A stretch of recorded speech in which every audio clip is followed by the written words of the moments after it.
you may all be aware that there has been some information out as it pertains to the Housewives of Atlanta. Now, I do not profess to be a show person, so that's why I don't talk a lot about, some of the details of the shows, but I will mention them if I see them in some of the tabloid magazines. But the Real Housewives of Atlanta, I have been watching Michelle Alien, and I saw her actually break this story live and talk about it. Kenya Moore, one of the castmates over on the Real Housewives of Atlanta, been there for a very long time. She's been accused, y'all, of sharing a photo of brand new castmate. Her name is Brittany Edie, and that has led her to an indefinite suspension from the Real Housewives of Atlanta. Reportedly, they are no longer filming right now. That's the report out. That may not be factual, but it is factual that right now Kenya Moore over at the Real Housewives of Atlanta, she is on an indefinite suspension. And now the accusation is that Kenya essentially unveiled photos of Brittany of what looks like her performing a sexual act at the grand opening of her Kenya Moore hair spa.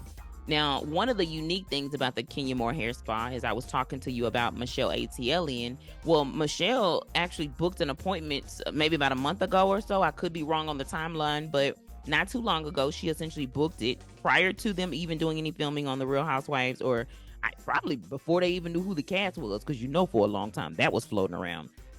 Once Candy said she was no longer returning, it felt like they were scattering around to determine who was actually going to come on the show. Plus, to add the fact that Andy Cohen, one of the main folks over, the main hosts, really the face of the network, if I'm being honest, has his own legal troubles that he's going through. And although it's reported that it will not affect, Andy's position, with the network, I hope, Andy, that you learned something from this, because everybody is not lying in terms of the fact that you have some very close relationships. But if you are seen as more of a supervisor to them, or more somebody who's supposed to be leading them, you may want to watch out on having beverages around them, all of the things, because that's really what it evolves around, is really things as it relates around alcohol and maybe potentially, reportedly, drugs. And by drugs, cocaine. But that's alleged.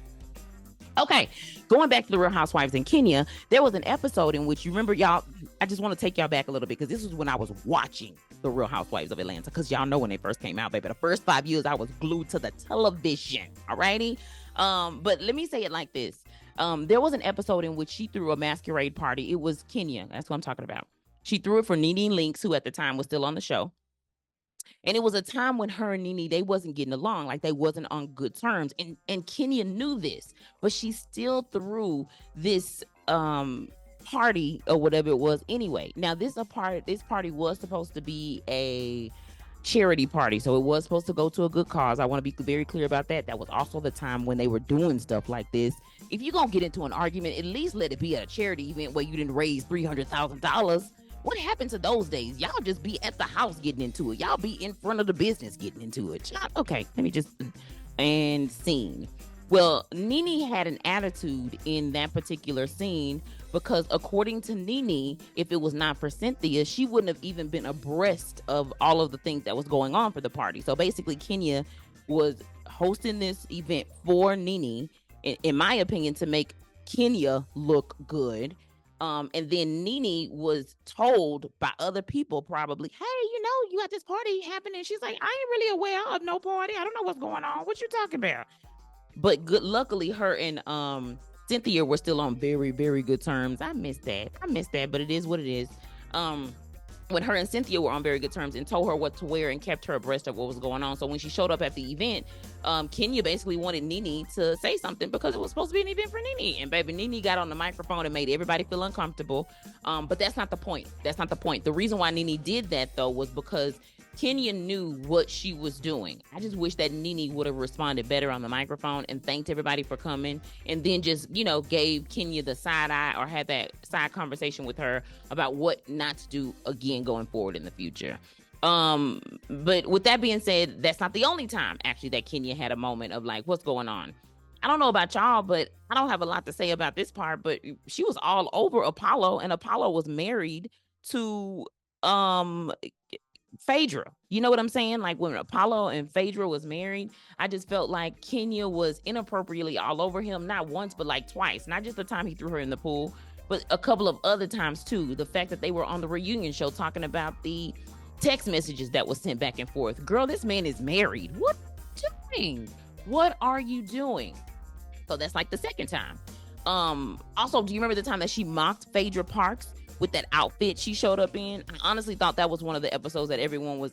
I thought it was a joke. I really thought everybody was in on it when I seen it, because that was one of them episodes I seen like on a Sunday night. Shout out to the Sundays. Sundays used to be so lit with nothing but housewives. Okay, but I said all that to say, yeah, she showed up at that party. I thought it was a joke. I thought it was a setup and everybody was in on it. It was the one where it was the Shoe Dazzle event, the charity event.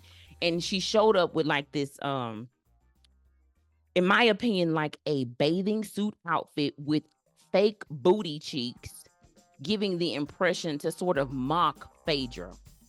I didn't like it. I don't know what that was, but that was very like, oh, I had to say to myself, everybody ain't in on this. This is something that Kenya came up with herself. And finally, because this is the fourth and final thing, remember when Marlo hosted that hair wig event and Kenya showed up with a band and she invaded it with her own damn hair care line? Yeah, and then she said she considered it to be a great opportunity to market the product when Candy was like, why you do this? Like, what are you doing? She was like, I mean, I consider this to be a good time for me to market my product. Very mean queen. You know what I'm saying? Like mean beauty queen, like things that you do in order to win. Very do y'all know the story of Tanya Harding? Yeah. Y'all can say I'm being extra, but that. Well, following the event, Kenya did take to social media to defend herself. So basically, after everybody found out that she leaked this picture, she did come onto social media and she did say the following. She said, I would never engage in revenge, PORN. I have never distributed, private images or footage of anyone, nor solicited images owned by others to use to threaten or blackmail. That's what Kenya said after this. Brittany, who is the individual that Kenya reportedly leaked this photo, has also responded in an Instagram post that was shared through etonline.com. She says, it's never a good feeling being targeted or hazed by someone I thought would embrace me into a new circle that I never met.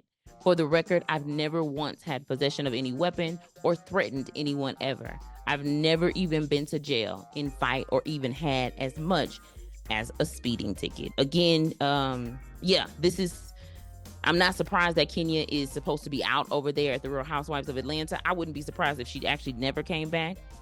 Just because this is not behavior that is just something that's happened one time or two times or three times. Kenya is one of those folks that, I don't know, it just feels like it's always sort of a competition when it does not have to be. When it can be, as they say online, instead of a competition, it can be a collaboration. Girl, you are not competing in the beauty pageant no more. This is not that. I know it's real life and there's chess to it instead of checkers, but don't get this kind of dirty, Kenya. Do not get this kind of dirty.